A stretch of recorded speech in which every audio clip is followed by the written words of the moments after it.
Lamarche. Now, Maurice did not just do the voice of the brain on Pinky and the Brain and Animaniacs. You did a lot of other voices on Animaniacs. I had the pleasure of doing that. Yes, I also got to be. How many remember the Good Feathers, the three pigeons? Yeah. As far back as I can remember, I always wanted to be a good feather. If you were a good feather, you had it. Oh, ow, Pesto, you're beaking me here. I also got to be a lot of the characters that the Animaniac, the Warner Brothers and Warner Sister drive crazy. I was Michelangelo in that Hooked on the Ceiling episode. What have you done to my beautiful ceiling? You've painted naked people all over. That's because we like painting naked people. Yeah. She's the same voice, by the way. I took him even further. How many remember Kids Next Door? Go ahead, David. I played Father, which my favorite line was, "Hey, 19th century kid, you want to watch a cartoon on the television?" I got to be Miles Standish. That would be Richard Burton. Well, Tom Ruger, that was his brilliant idea. Yes. Oh, my peachy pajamas, I loved him so. Give me the bird, Animaniacs. Trust me, we really want to give you the bird, but the funds censors won't allow it. Now, and just all the voices of Animaniacs, Mo does so many shows. He does one of my favorite. How many of you know the show Futurama? Yeah. Named after The Simpsons. Mo plays half the voices on that. How many like Morbo? Tonight's forecast. Doom! Linda? Now, were you Zap Brannigan's sidekick, Mr. Kiff? Oh, Lieutenant Kiff Croker. Oh, please, you must hide me. Captain Brannigan wants me to manscape him. Can any of you take me home?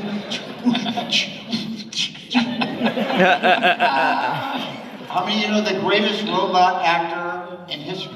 Calculon, yes. The star of all my circuits and possessor of unholy acting talent. Yeah. Thank you. That was some free acting for you. Usually you have to watch a cat food commercial to get through acting of that caliber. Remember the Don Bot? That's right.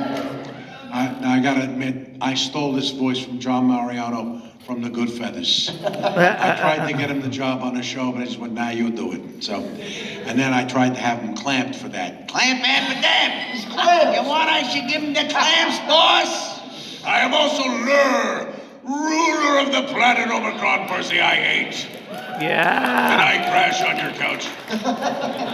Now, Lur, and people think Lur and Morbo are the same voice. They're very different voices. For one thing, Morbo's a newscaster. He's very stentorian. And Lur is kind of, because he's a king, he's kind of like, he can get away with anything he wants to. I kind of blended, how many remember Big Bob Pataki from Hey Arnold? So I took Big Bob Pataki, who was this guy right here, beepers are coming back in the year 2024, because nobody can trace you on a beeper. So I'm opening a new beeper emporium with my two daughters, Olga and the other one. So blend those together, you get Lur.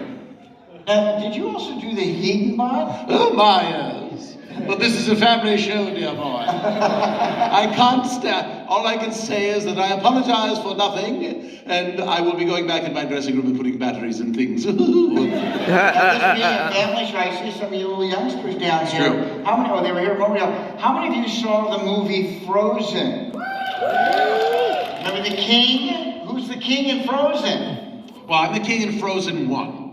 In Frozen 2, I guess they wanted to get a bigger celebrity, so Doc Ock played King Agnar, but the way to keep it straight is I'm in the one that won an Oscar. Oh my God. And King Agnar, actually, he's kind of the unknown villain of the piece because he's the one who conveys the dysfunctional message to his daughter. So to any of the little girls and grown-up little girls in the audience, I'd like to make amends for King Agnar's. But close your eyes and imagine King Agnar taking your hand and saying, "Don't conceal it, feel it.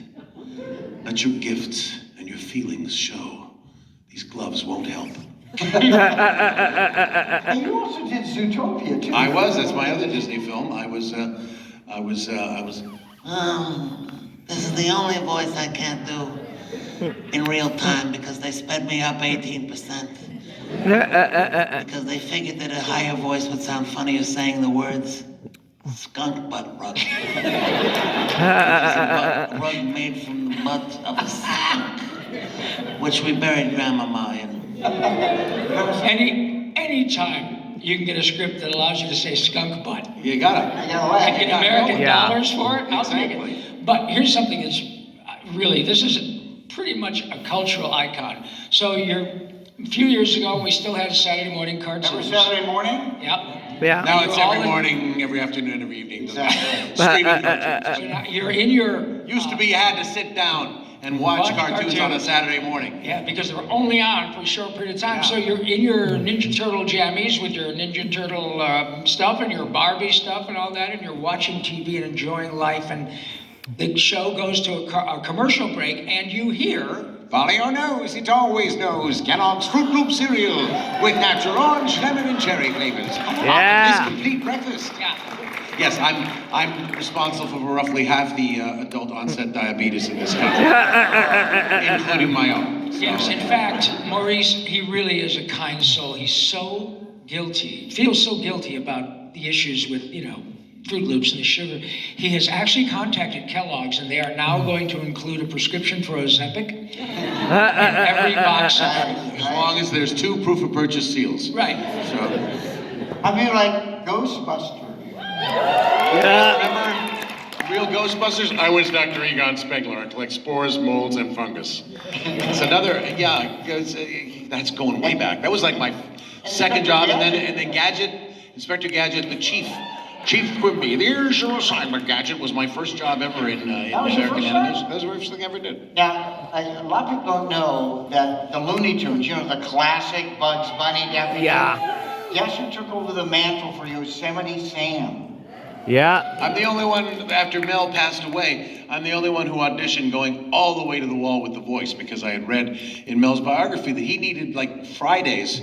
He would record on the Friday because he needed the weekend to recover to do Bugs Bunny on Monday. So I just went, well, I guess I got to go all the way. So it'd be like, ooh, I hate rabbits, but I like you.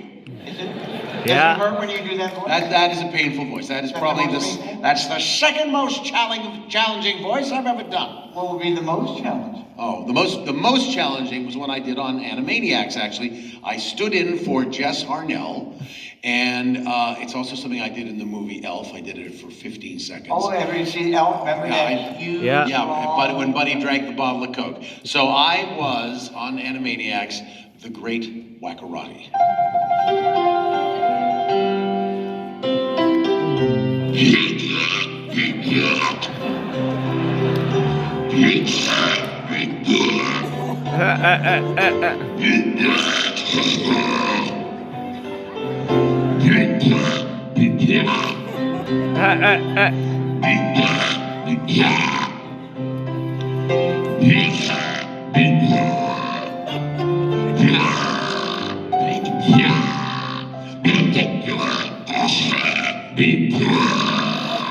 Jesus.